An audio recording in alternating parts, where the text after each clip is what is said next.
This is the DRF Players Podcast. Here are your hosts, Peter Thomas Fornatel and Jonathan Kinchin. Hello and welcome to the DRF Players Podcast. This is show 390, approaching the big 400. It's also the December 4th, 2018 edition. I am your host, the aforementioned by Travis Stone, Peter Thomas Fornatal, back with you in the Brooklyn bunker today as we kick off this big run to 400. And when will 400 be? Well, I'll tell you. Since I don't miss shows anymore, I'll let you guess why. We're gonna go very regular. We're just gonna do 2 a week through the holidays, and in 5 weeks' time, we'll hit show number 400. Lots of special content coming up. I'm committed. I'm gonna say it on air now, so I can't back out. Committed to putting together a best of 2018 edition of the show. And we talked last time about the Christmas quiz. Applications have been flowing in. We'll continue to take them for another week or two. I'll give a hard deadline on that at some point. Basically, you send an email to podcast@drf.com telling us why you believe you should be our guest, one of our guests on the Christmas quiz show, and you will have the opportunity to compete for fabulous prizes. That quiz will be administered by me and also by the man I'm about to introduce. I've lost track of his wanderings once again, but I think he might be back in Lex Vegas as opposed to the planet Texas. He is, of course, the people's champion, Jonathan Kinchin. JK, what's happening? Well, what's going on? I am here. It's snowing a little bit, which is. I was wearing shorts on Saturday in Austin, and it's snowing a little bit here. But it was like 70 degrees there earlier in the week, or late last week. Sean Borman told me. I don't know what's going on with the Kentucky weather. Speaking of Sean Borman, we got a little BFL scheduled for today. A little best friends lunch. Me, him, and the Prince of Keelan. It's hard to go to lunch with the Prince of Keelan. He's got a lot of requirements. I'm serious. They have to have Wi-Fi. They have to have like screens that there can be sports or racing on, and they have to have chicken wings. Oh, really? Oh yeah, he's or soup and salad. It depends if he's working on his figure. He's a soup and salad guy. So oh, my goodness. I sent him about 1,000 words of New York dining recommendations. I should have talked to you first, JK. I didn't know about the soup and salad and chicken wings. I'll scratch that and write it again. The great Jake Ballas, Bloodstock agent, owner, managing partner extraordinaire, of course, is the man we are referring to. Maybe I'll get to see him. I've got my one-day trip scheduled to Lexington for tomorrow. Very excited to come down there and see you, JK. You mentioned the snow. It's not going to mess up my travel plans, is it? No, it's just like superficial snow. It's not like causing problems for your travel snow. Gotcha. So you were among the players who competed in the Gulfstream Park Conquer the Crown contest over the weekend. How was your experience? It was hard. It's a hard contest. It really is with all of those claiming types, these full field claiming horses. It's a challenge. I'd like to sit over our friend Britt Sumger's shoulder when he's playing those types of races, because it's not that I can't handle it, and I did fine until the last race, but I just prefer the higher quality stakes types. It's just a much harder game. It's a much more of a guessing game, more of a trainer intent, improvement, not improvement. A lot of these horses are finding distances and surfaces that they might actually like more than what they've been doing. It's very, very challenging. Now, what you said you were doing well till the last. What went wrong? I got up to probably I was in third or fourth going into the last race, maybe fourth or fifth. And I went ahead and as a customary move by me, I let it all ride. And I did a win Dutch where I used 4 horses. I used Navarro had 3. I did not use the favorite Aztec Sense. And then I used the 2 maker horses, and those are the 4 horses that I used. And I was looking at about a little bit less than even money return using those 4 horses, which would have put me up around the $10,000 where the leader was at the time. And and I missed. Aztec Sense, the one that I faded, actually won. And our buddy Garrett Skiba, who won the contest, bet 5,000 to win on that one. So let me get this straight. A couple of times this year, you've been alive to big favorites in the last leg and needed them to come through and didn't get them to come through. And this time you went the opposite way. You faded the big favorite and you still managed to not get the job done. Is that what you're telling me? It's exactly what I'm telling you. It's a tough game we play. Garrett, very funny. I interviewed him. He's going to be featured in my column, which might go up a little early this week since I'm traveling all day tomorrow. Maybe I'll submit it today. Maybe it'll be up there sooner than later. He was actually kind of embarrassed by his strategy in the contest. He didn't say it exactly like this, but the semi-sanitized version is, why handicap when you can just bet Navarro? And it seemed to work out very well for him on the day, JK. That was his way around worrying about trainer intent and all these things, was just take somebody who's had a huge record of local success, especially lately, and lean on him. Pretty funny that you guys ended up with exact opposite opinions in that last race. Yeah, especially because he's, Garrett is, I think if you lined both of us up in a lineup and you said pick the guy who bets all the chalk and pick the guy who bets the long shots. I think 9 out of 10 people would select me, right? I think that's the reputation that I have. Funny enough. You think? Yeah, funny enough, the reputation didn't live up there, and we switched roles there at the end. That's trading places. There you go. That's a remake I'd pay to see, you and Garrett. Anyway, that'll be fun. We're going to get that up there in the coming days. Hopefully by the end of today. Lots of action over the weekend. We're going to go to that. Then we're going to loop back for some questions. I almost just went into the questions there, but we'll save those for the end. Let's talk about this weekend of racing at Aqueduct. And we'll start with the Cigar Mile, a race that I would have bet. I did not, as I said on here, I hated the spot for Mendelssohn more or less. I even said to you at one point, like, can he even win? I thought it was such a bad situation. I would have bet anything he would have been the best of speed in the spot, and therefore was wildly against the ultimate very impressive winner, Pattern Recognition, as it turned out. And these were handicapable things that I just sort of missed. When saying, if you told me before the race, if I could have gotten 1 to 2 that Mendelssohn would be the best of the speed horses in the race, I would have leapt at that. Probably would have even taken shorter. But that was leaving out the fact that all the times you have to write OS1, Outslow 1 next to a O'Brien horse in America, and all the times you have to write Outslow 1 next to a horse breaking from the inner gate on a chute in USA dirt racing, especially at certain places. And I would include Aqueduct among them. Very disappointing stuff from Mendelssohn. Very impressive stuff from Pattern Recognition. We'll talk about this race for a little bit, but what are your first thoughts?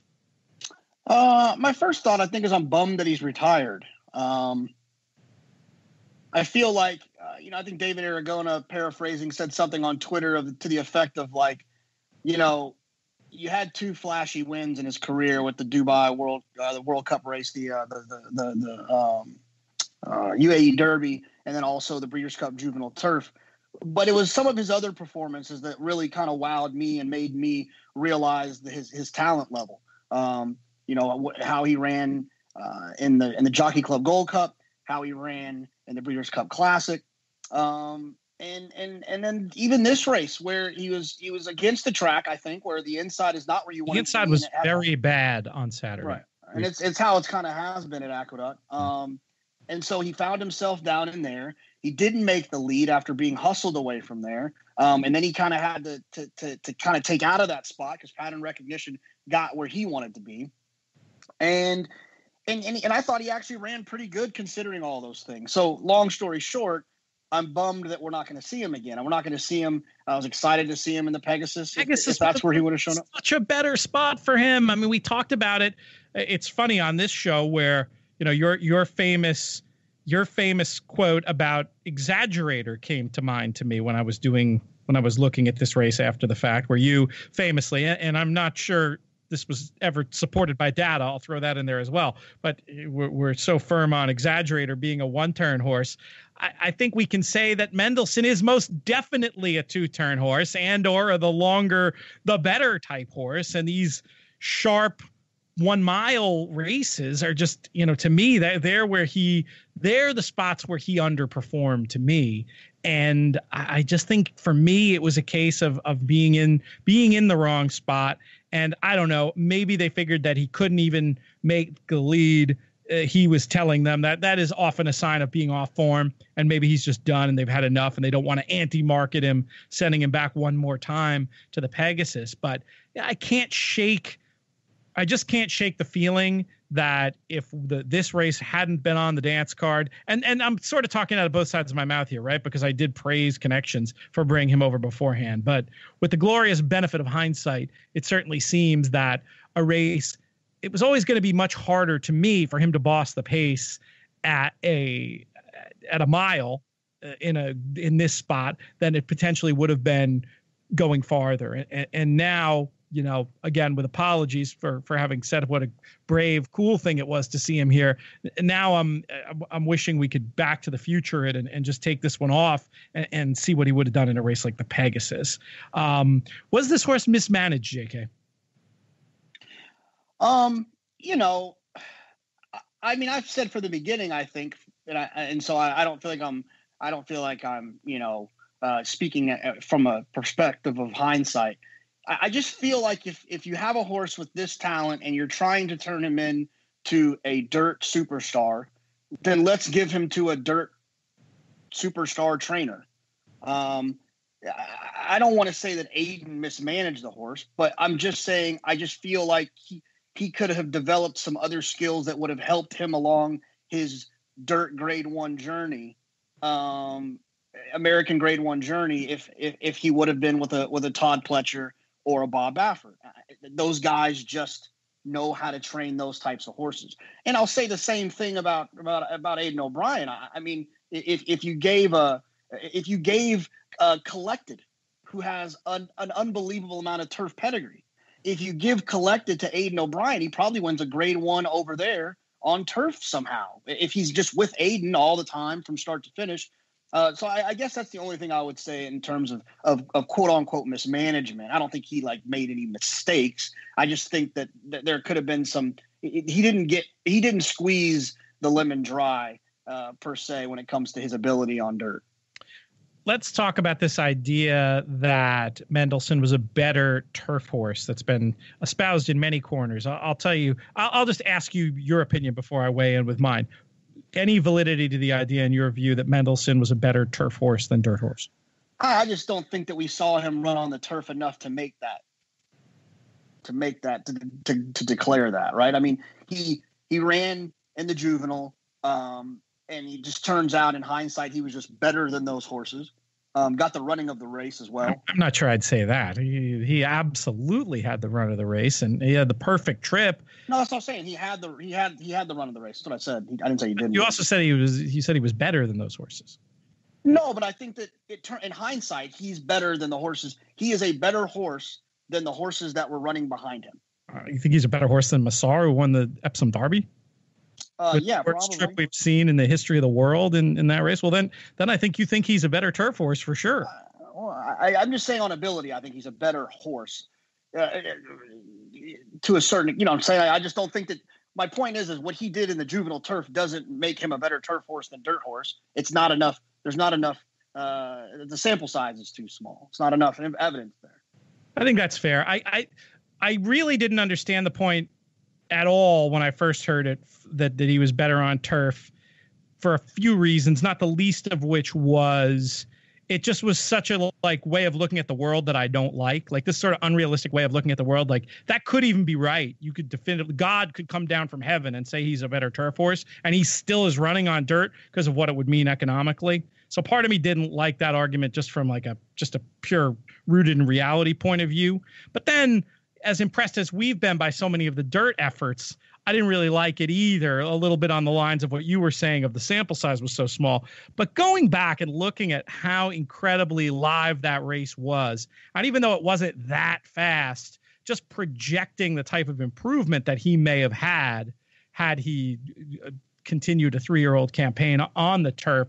It's not actually crazy. The more I thought about it, the more sense it made. But I just think it's one of those like soft sort of theoretical arguments that aren't going to make us any money. So it's the kind of thing you talk about in a podcast for 3 minutes, but I don't think it should have been that serious of a consideration. Clearly the idea of dirt, I think, was right.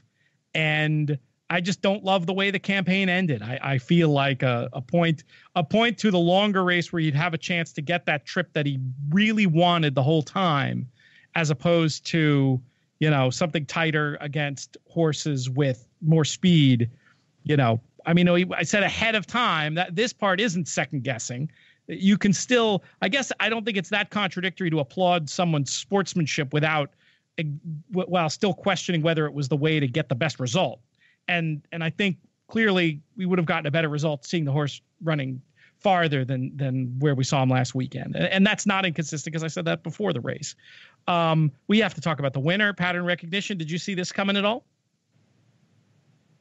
No, I'm not a pattern recognition fan either. I know he's probably, it was the second time I didn't think he was going to be anywhere, and he ran well.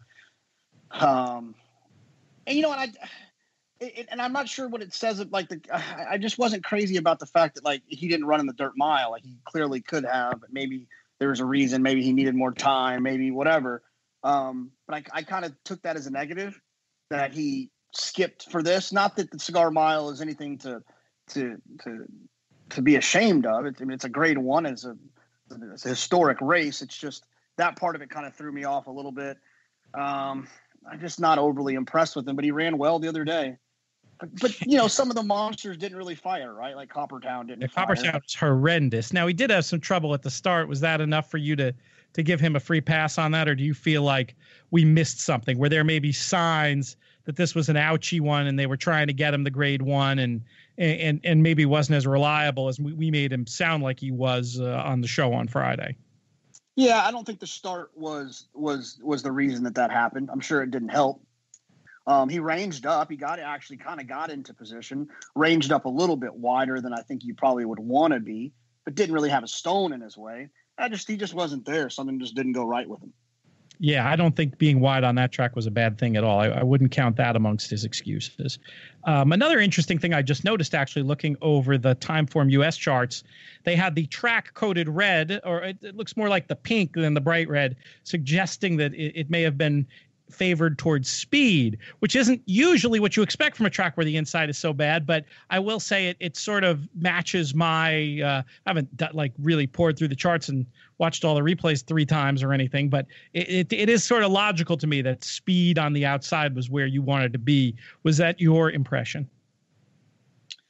I didn't play enough of the entire day to comment about how it played all day from an outside speed standpoint. But I will say this, and when people are all, when I have conversations with novice players who are trying to expand their knowledge about the game and maybe they aren't so familiar with bias, one of the things I always tell them is I'm not really a huge believer in speed or closer bias. I'm a believer in path bias.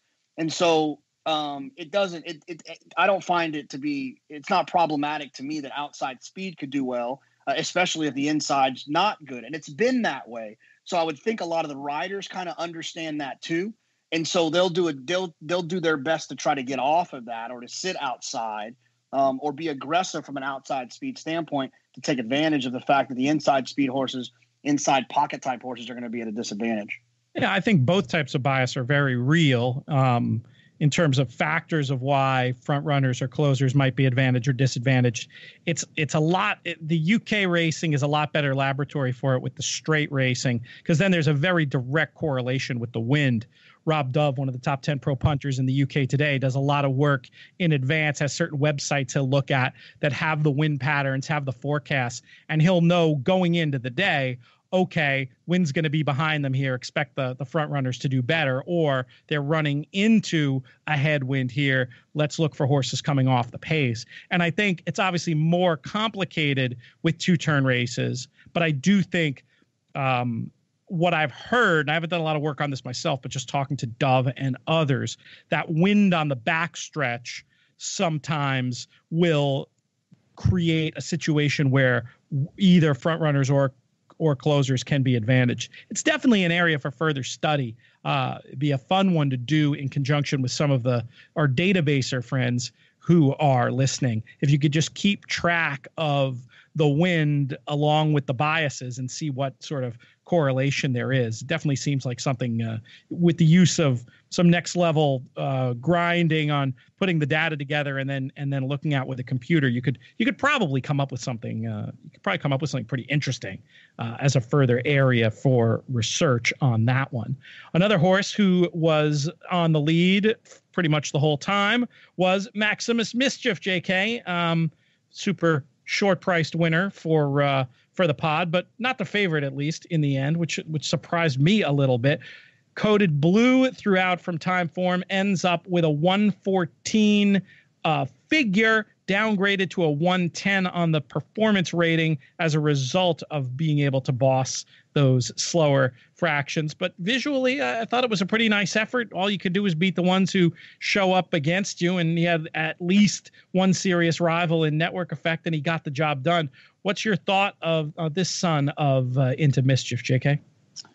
Well, my thought is I was wrong about him. I thought that the Chad horse had kind of the advantage there, running in the race with Vacoma and being a New York stabled horse versus a horse that was running with blue fractions at Park, stretching from 7 to 9. I was just wrong. I thought he ran well. I'm not going to book a Frontier flight out to Vegas to try to get a future wager on him to win the Kentucky Derby or anything of that nature. But thought he ran well enough. A nice horse, and obviously the Into Mischief vibes are continuing to travel in the right direction. So I thought he ran well. And like I said, I was expecting him to run worse based off of some of his previous running lines, and he kind of proved me wrong there. Into Mischief must have been very proud of his son and then less proud of his brother a little later. For those who don't realize, when we're talking about Mendelssohn and his value and the reason you'd want to see a little more of what he can do on dirt, that crazy pedigree where he's immediate kin to both Beholder and Into Mischief, who we were just talking about, one of the hottest sires around. So I can get a little Into Mischief promotion money for the pod, and you can get a sponsorship deal with Frontier, it sounds like. No, I saw something on Twitter of a engine casing on a Frontier flight that flew off, and so no, I'm good. I'm not flying them tomorrow, am I? I know I have flown Frontier to Cincinnati before. I think I'm on Delta tomorrow or United. Yeah, I think you're good. I hope so. I'm getting a little bit scared. Another one, a race where we didn't acquit ourselves so well, both being a little bit skeptical about a 2-5 favorite who made a mockery. Didn't make a mockery, won a neck, but got the job done with a 120 time form U.S. Speed figure. Marley's Freedom back in the winner's circle. What'd you think of that one? Well, I mean, I think that I told maybe I told Sean or someone over the weekend. We're trying to beat her was the right thing to do. I mean, she was 2-5 and she wanted a neck. I mean, it was a measured neck. It felt like she was never going to get past. But if you bet on her or singled her or had the 7 come dancing, you stood up in your seat and you paid attention to the final 16 of that race, and you were desperate to get there or not get there. So there were anxious moments. Yeah, absolutely. When you can take a stand against a 2-5 shot who drew the rail in a race where, like this, I think you're on to something. And she ran well. I would imagine that Baffert might keep stretching her here.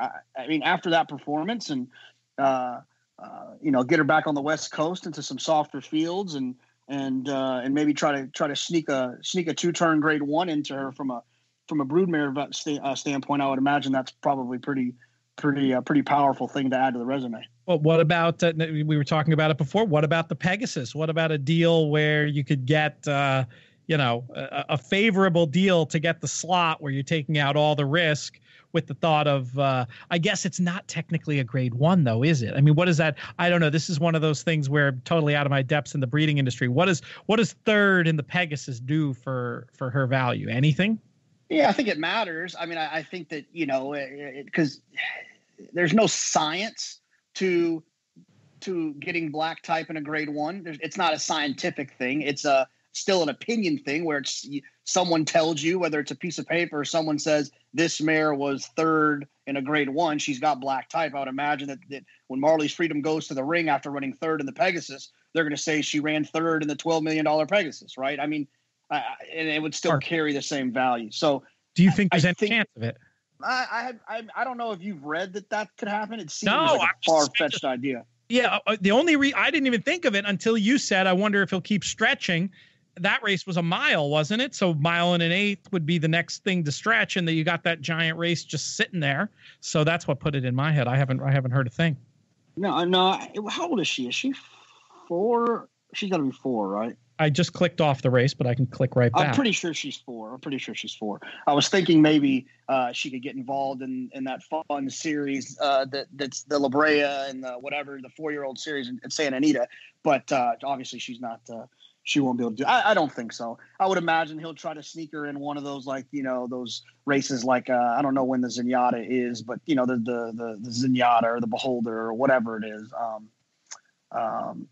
And speaking of the Zenyatta, we should probably talk. I think that race was that one of the races that got downgraded. Oh, I didn't perfectly. Did you see this? No, I didn't see it. You'll have to. You can lead the discussion on this. Yeah. So. Obviously I'm not going to have it. I'm trying to find it here in front of me, but we'll Santa Anita for later if you want. We can keep. We got more Aqueduct to talk. I think we could also, just before I forget, I'm sure you saw, but our buddy Rick Hammerly, who I haven't dealt with a lot of racing secretaries in my life, but I will tell you this about Rick is that he understands us as horse players. And his decision-making a lot of times and the things that he would do in terms of karting races was with us in mind. He respected us as horse players and what we did for the game. And so I'll always appreciate him for that. And it's unfortunate that he's no longer going to be at Santa Anita, but I'm sure he'll find a good situation and somewhere to end up. No doubt. He's done an unbelievable job. I've heard nothing but positives. And my personal dealings with him have been beyond pleasant, very sharp, very helpful to us in the way that the whole World Horse Players Tour pilot event went off. One of the unsung heroes, really, of that weekend. We had some pretty good stuff at the times when we needed it. He was very helpful with that, and yeah, won't be. He'll be unemployed for about as long as he wants to be unemployed because he's going to be much sought after and with very good reason. So just some of the highlights. The Stephen Foster and the Beldame lost their grade 1. Okay. Santa Margarita and the Zenyatta lost theirs. So some changes in some of the grade 1s that we've known and come to love, and it's unfortunate that those things happen, but you got to trust that these committees are doing it based on valuable and viable information.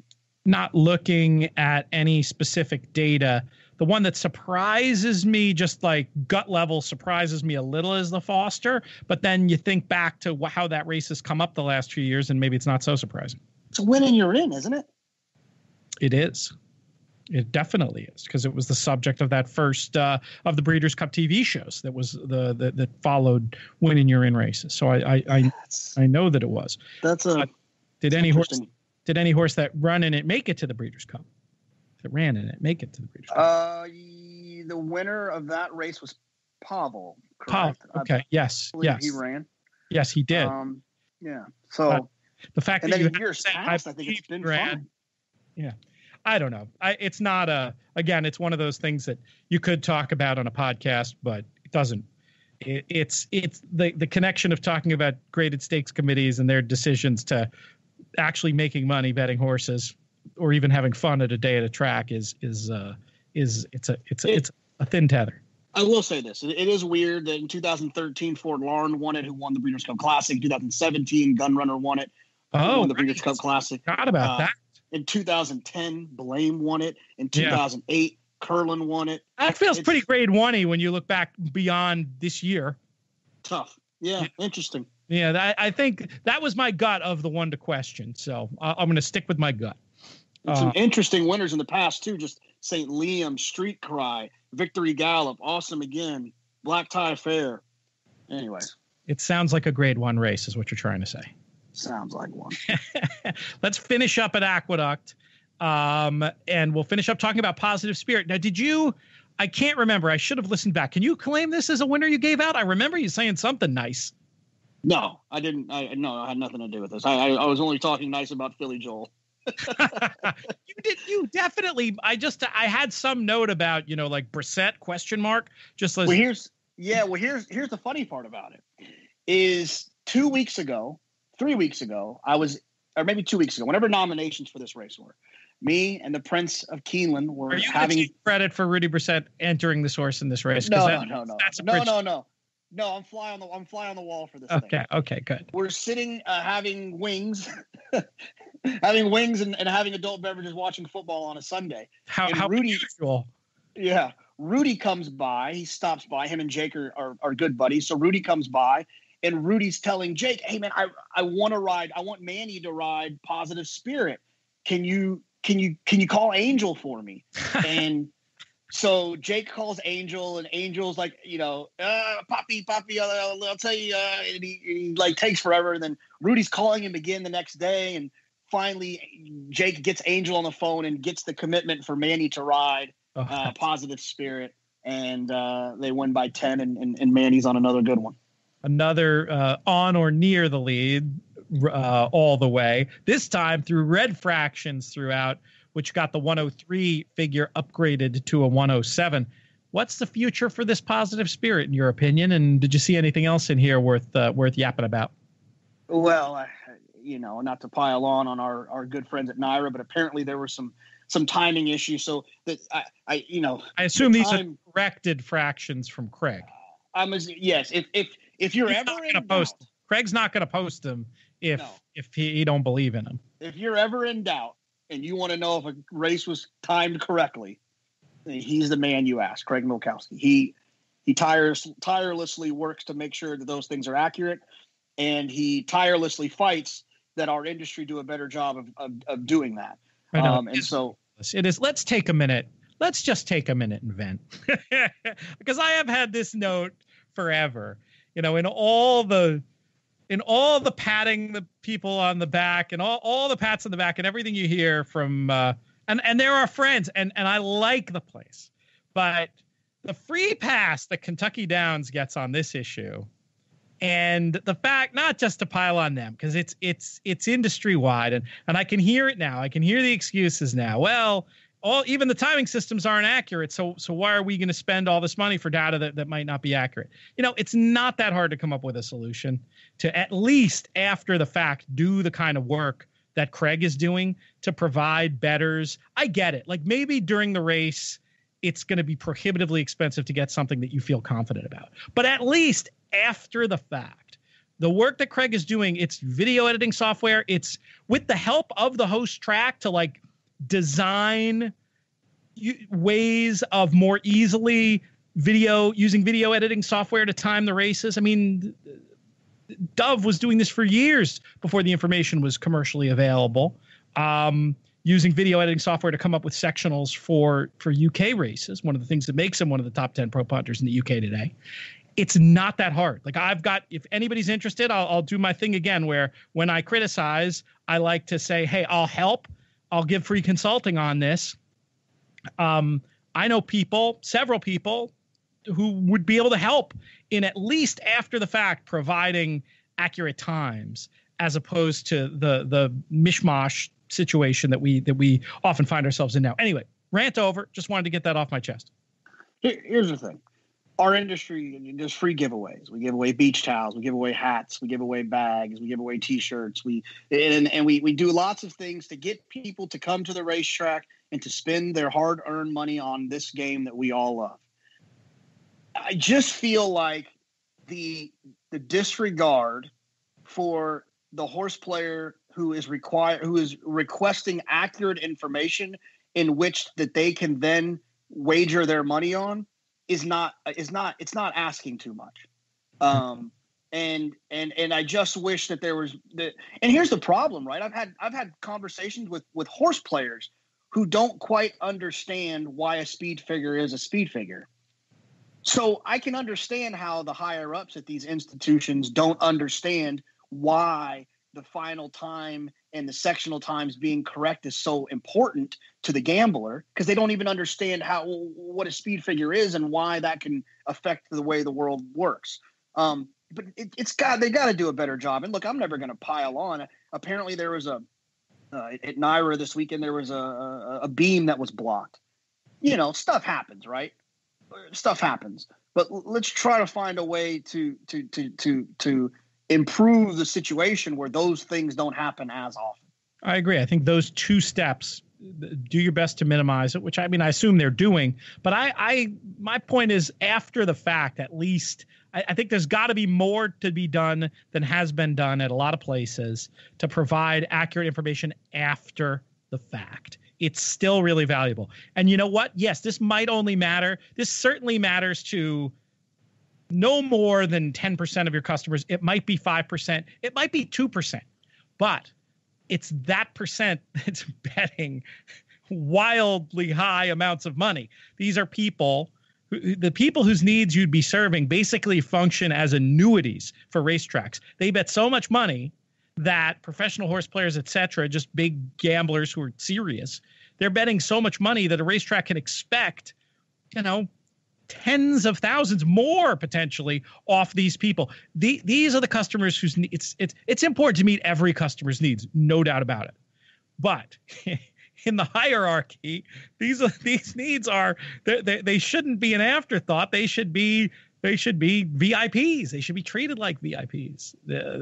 Anyway, I wasn't so upset specifically about the NYRA one so much as it just got me off on that thing about providing information after the fact. I don't want to lump on either about this specific instance. But back to the original thing that we were discussing, JK, these fractions, I believe that Craig has in here, I'm assuming are corrected by him, and they show a pretty impressive race, a very impressive race from Positive Spirit, definitely an upgrade from the 103 final to the 107, like I mentioned. They also reflect pretty nicely on our friend Philly Joel, ends with the 87 speed figure, but that gets upgraded 10 points for having cut out the first 3 of those red fractions. Who are you looking to bet coming out of this race? What is your expectation for Positive Spirit specifically going forward? Is this a serious contender for next season? Well, she's definitely traveling in the right direction. She's got a nice pedigree. Rudy has shown what he can do with a nice 3-year-old filly last year with Talk Vuv. Look, I think she was good. I mean, anytime you can win a race, a graded stakes like that by 10, you're talking my language now. And she's got Manny there, so I think she'll improve. And I think that one of the things, having a conversation last night with Sean Tugel at Windstar, who's been on the show a few times, and he's always great to have on. He just kind of, from a breeding standpoint, and not so much a handicapping standpoint, he kind of reiterated the idea that these 2 races, these mile and 1/8 races for these 2-year-olds, it's really less about talent than the ability to run further, to kind of get that extra bit of distance as a young horse. It's more of an either you can do it or you can't thing. And so Positive Spirit clearly, displayed that she can run that mile and 1/8, and if not more. And so, love to see her, continue to progress. And I think she's definitely one to keep an eye on. They both, Philly Joel and Positive Spirit, ran to 120 to I guess that's the 6 furlong mark. Both potentially interesting on the cutback, especially Philly Joel for the cutback. Positive Spirit, it's hard to know when you win that easily. There's a geared down aspect. It's not like she was running faster at the end, but obviously one who you'd think the distance would be her friend. It'll be fun to see what happens. Quick shout out to a Fleet Destiny who ended up running second in there. And then last piece of housekeeping, you mentioned the pedigree on Positive Spirit by Pioneer of the Nile, out of Above Perfection by In Excess on that one. Any other thoughts from Aqueduct for the weekend, JK, or shall we move our way out to Del Mar and the brace of grade 1s out there? Yeah, we can hop on the plane. Where shall we begin? We can go in chronological, right? We can go with Saturday, which was the running for the boys. I believe was the Hollywood Derby, correct? You are correct. A horse who we've talked about an awful lot on this show. Yeah, I mean, I don't know why I don't like the horse so much. It really doesn't make much sense. It doesn't. Raging Bull, the horse that what was it, the day before the Belmont with my friend Christina Helmer, got her first winner. Maybe that's why. Maybe it's because Christina picked him. That's probably what it is. Subconsciously, I can't handle that. It makes my bandana fold up in my pocket. Oh my goodness! Picked him right out of the paddock, and I encouraged her to keep betting on the horse. We stayed off the one loser, and then back in the winner's circle. It's it's such a restricted division. And we don't have figures yet on time form for this one. I don't have easy access to the buyers right now, but this is a horse who would be interesting to see. If he were to train on, certainly you'd have to think he could continue to do some pretty good things, and can't be in much better hands than Chad Brown. And Rosario certainly seems to fit the horse well. Yeah, Rosario seems to fit a lot of horses well with getting the job done in a race we'll talk about here in a little while as well. I thought he ran really good. Considering the situation, River Boyne is shown that horse he's a nice horse. I think he's probably a really good horse on the West Coast. I don't see him getting on a plane to Saratoga and winning any big races on the turf against some of the horses he'd have to face out there next summer. But I think from a West Coast standpoint, someone should tweet Tom Quigley, East is best on the turf. And I say that with love, obviously, but of course. It's good guys. And I called Jake to talk about this from a horse standpoint. I should have asked Sean last night, and I think I'm going to ask you to do the same when you're talking to people that are horse flesh types. I want to know why it is. Like, why is it that the East Coast turf horses are better? I don't really necessarily believe that it's their quote unquote better. I feel like, here's my thought, is that they develop something different running on different types of grounds, different muscles, different they kind of hone their abilities more on the variants of ground that they run on the East Coast. So that when they come out and they run on the rock hard stuff, they're just fitter, more battle tested, right? Yeah. No, fitter is the word that comes to mind, but both, because both things can be true.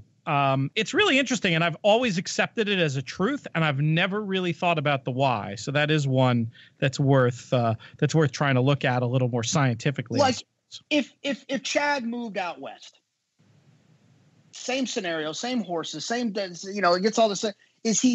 Are East Coast horses coming out and beating him, or is he still winning? Right. No idea.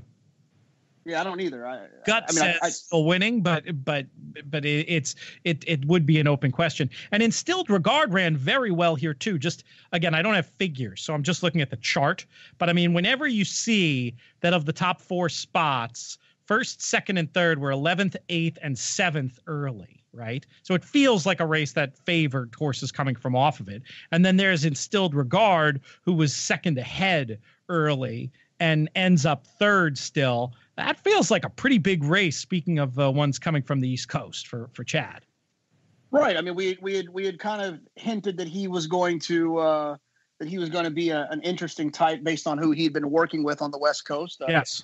On the East Coast, excuse me. We've given you lots of workout hints that have blown up. This is actually a good one. So this is one of the reasons why we do that. If you're a trifecta player, it's a good one. Right. But he ran well enough, A horse ran a winning race. Little trip. He got bet down like we knew, though. He was completely overbet. Yeah.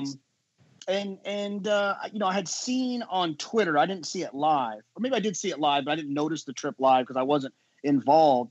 But I had noticed our buddy Elliot Honecker had pointed out, in a way, took a little joking jab at the ride that Kent DeSormo gave on Carrick, the horse that I believe won the Secretariat this year. He sure did. Fairly certain. Sure did. It was an aggressive backside, situation where he moved early. But I'll never fault a rider for that, man. I want my riders to be aggressive. I'd rather you shoot your shot than sit back there waiting for it. Shoot or shoot, and I'm fine with that. Yeah, we've talked about it 1,000 times. We can't go crazy about Grab Fest 99 that happens, every day seemingly in New York turf racing, and then also criticize the early moves. That's one to me where I do try to give the benefit of the doubt, fully acknowledging that it looks bad, but I do worry that part of why we see the Grab Fest is people afraid of looking bad. I'd rather you ride with aggressiveness and confidence, and it's not always going to work out, but I do think on balance it's a criticism that when I do make it, I at least try to apologize for it, and probably when I'm my better self, I don't criticize it at all and even defend it as you just did, JK. And I'm trying to allow that move to kind of prove the thesis that I have when it comes to Del Mar's turf course, that you need to move on the straights. And I think that was what Kent was doing. He was making that positional move in the straight rather than waiting on the backside straight, rather than waiting for the turn to try to move, because I just don't think that move is as beneficial when you're at Del Mar. Now, I'm not going to claim this as a win at all, but I will just point out that if in the matriarch at Del Mar on Sunday, instead of handicapping, all you did was, and I'm not talking about horses we picked either, though you did say nice things about at least two of the three. If you just played the trifecta with the three horses who had the most words spoken about them on the DRF Players podcast in history, you came away with a 50-cent trifecta that returned about $750, JK. Uni gets the job done. Always happy to see her. Did she cap an undefeated season with this win out there? I believe she did. I thought I heard that maybe four. She didn't run very much. No, it's not. It ain't 4 grade ones, but hey, it ends with a grade 1. She's good. She's really, really good, and very fun like running of it. It's one of those moments where she was far back. The first fraction was a 22 and change situation. I'll be completely honest. I was basically singled to her. I had a little Cadera just kind of to keep me from going. I thought Cadera was going to sit a trip and could get the jump if Uni got too far back. That's why I used a little Cadera. You said nice about Cadera on the pod, as I recall. Right, yeah, but Uni dropped back, and when they were at like the 3/8 and she started moving, it was like kind of Zenyatta feeling where it's like, oh, she's going to win. I don't know how.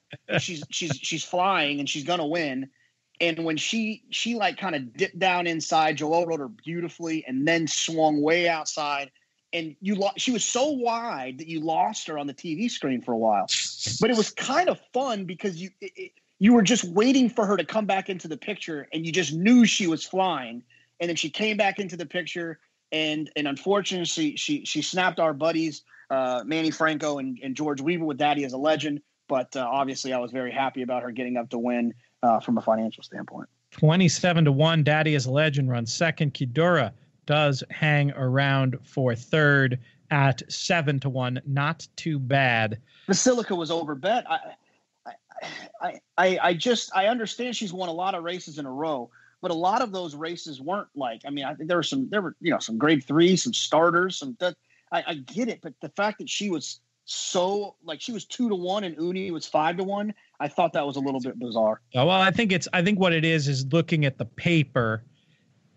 Just on paper, it makes sense, but when you factor in the sort of class elements of East Coast turf racing versus West Coast turf racing, people go crazy when they see all those ones in the right hand, side of the PPs.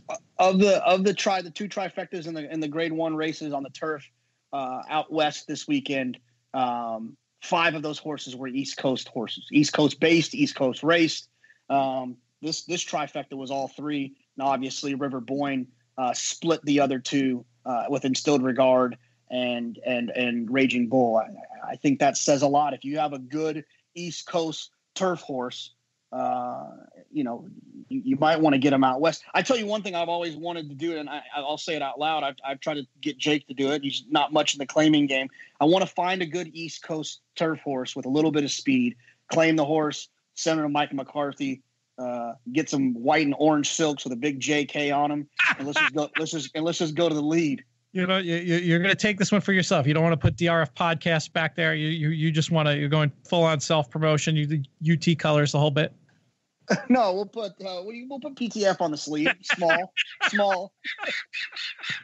Now, somebody cynical will say, "Well, is it East Coast or is it Chad Brown?" And I don't actually fully know the answer.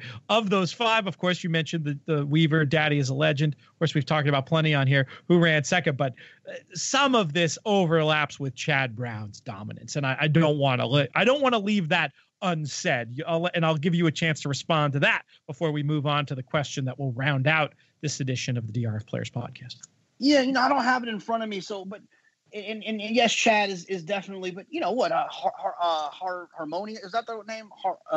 What's the Mott filly that came out and won one of the Harmonious? Harmonize. Oh, yes, Harmonize. Very good. She came out and won. I mean, there's a lot of horses. Lamont has done that too with second tier ones. There are other examples for sure. I think Motion probably has come out and snapped up a few. Yep. So yeah, I mean, I think obviously a lot of it is Chad, right? I mean, but Chad does this. Chad hit the try at in a grade 1 at Keeneland, right? I mean, and maybe even a grade 1 at Saratoga. He's doing this everywhere. But I do think that there is something to the fact that these East Coast turf horses are just at a higher level than the West Coast ones. I agree. I did want to point that out specifically, that it does overlap with the general Chad Brown dominance that you did a good job enumerating. All right, let's talk about a question from Drew. Following up when we were talking about the importance of strike rate for bettors, especially depending on your handicapping personality. He says, assuming we're talking about an average Joe bettor who can't afford mentally or financially to only hit a couple of times a year, what pools are best to not get churned out by takeout? Let's assume we're talking about a 250 weekend bankroll. And then he says, similarly, what mistakes are small players making to fall victim to getting churned out? I have a few ideas, JK, but let's start with you. Oh, I think we're going to agree. I think that it sounds like his inner battle is budget, but still wanting to be involved. And be involved consistently. And I think the way that you do that is you play doubles and pick threes. That's a way that you don't get churned out. You have a higher strike rate. You're still involved. Your ticket cost can stay low. You can still have direct hits, but you can still have opportunities to be a little bit more spready. And I think the things that are killing smaller bankroll players are pick 4s and pick 5s and pick 6s. Those attempts to try to hit these 20-cent pick 6s or a 50-cent pick 5, early pick 5 at Saratoga. And next thing you know, your ticket costs $128. You get beat and half your bankroll's gone. And it's a very hard bet to hit. It only takes one. You could have the best of it and lose easily every day for a week. So yeah, for me, considering level of difficulty, when you say doubles and pick 3s, I was sure you were going to say doubles and exactas. Because for me, keeping it to 2 horses, adding that third horse, I'm not saying you'd never do it on that kind of bankroll, but I'd do it very selectively. I would think 80% of the time, my gut would be to stick to the 2-horse thing. And it's simple mathematics, right? Just think about how many different number combinations there are for a double or an exacta, and then think about how many permutations get added when you add that third leg. It might not always seem this way when we look at races and say, well, it's going to be one of these 3. No, the level of difficulty goes up exponentially every time you're adding a leg. And I think you got to keep that in mind. And I think that you go ahead. But I do think there's a really happy medium with still allowing yourself to not have that huge score, but to have that 6-month changer, maybe that year changer where you hit the pick 3 for for 950. You know what I mean? You hit it for $1,200, which really can help. And I think that when you're playing just doubles and exactas, if you're looking to increase your bankroll and really build your bankroll and still have those quote unquote scores, you're having to play very long shot possibilities in those exactas and doubles. I wasn't thinking of it that way. I was just thinking you just play colder combinations, or you use techniques from Betting with an Edge and the great Mike Maloney book. Not great because of anything I did, just because I just wrote down what he said. But the concept of the kill bet. I mean, you can make just same sequence. You can make way more money in the exacta than the trifecta or even the superfecta just by having it more times. Now, I'm not saying don't ever play a pick three. There'll be times when the sequence is such that taking a little shot in the pick three, I have no problem with that. But I think, you're going to want 80% of your money. If you're playing both the double and the pick three on that kind of budget, I think you want 80% of your money in the double. And then you take a little shot with your part of your kill bet maybe to get going in the pick three. Again, not really right or wrong answers here. Some of this stuff just comes down to betting personality. But I think there's lots of times, and you and I have done this betting together, JK, when we're playing the pick five, when I swear to you we'd be way better off and make more money playing the pick three and having it for 10 times as much. The only difference is where you have to make a decision, and we often will discuss it, is there meat on the bone because of the other? Is there like a false favorite outside of that pick three sequence that maybe we don't like so much in the pick five that can make it a much sexier opportunity? And then the other thing, but not so important, but just to keep in your brain because it is a truth, is that the takeout is lower in that early pick five than it is in the pick three. Yeah, you have to balance that with strike rate, though. Right. I agree. The best example of this, I wish I could give credit because it's such a good point. I'll give credit to Maury Wolf, though I saw the point recently made by somebody else. But Maury was the first person who ever said this to me. We can do a whole show on this topic, by the way. We've got 2 minutes left, and I've got 15 minutes more to do on this. So we're gonna bring this back.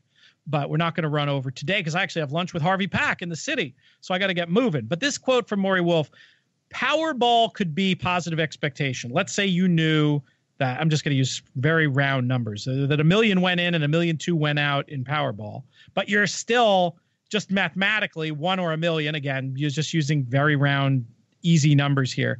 You're still just 1 in $1 million to hit it. So should you play? And the answer to me, depending on your bankroll, there's probably no is the answer, really.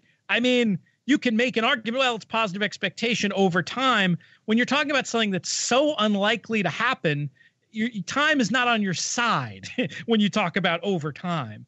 And for a small bankroll especially, taking these longer possibilities, it's just very tricky. I like the Maloney idea very much of you start out as simply as possible, win exacta double, and as your bankroll grows, as you as a player grow, you earn the right to bet more. You earn the right to take the shots in those other pools. And just to give a quick thought on the second part of the question about the mistakes small players are making, for me, the biggest thing, and I mean, I do it all the time, betting too many races. And this gets back to something my friend, the late, great Carrie Photius once said to me. Actually, the first interview I ever did with a professional horse player that actually led to the creation of a book I wrote with Frank Scottoni called 6 Secrets of Successful Bettors.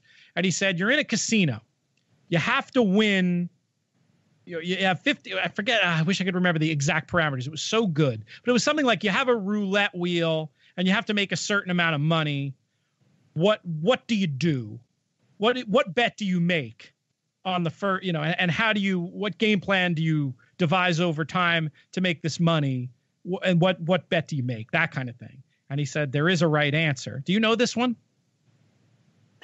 I have no idea. I know what I would bet, but it's probably not the right answer. Well, no, I think this would go to your strong suit, JK. You bet it all in the first spin.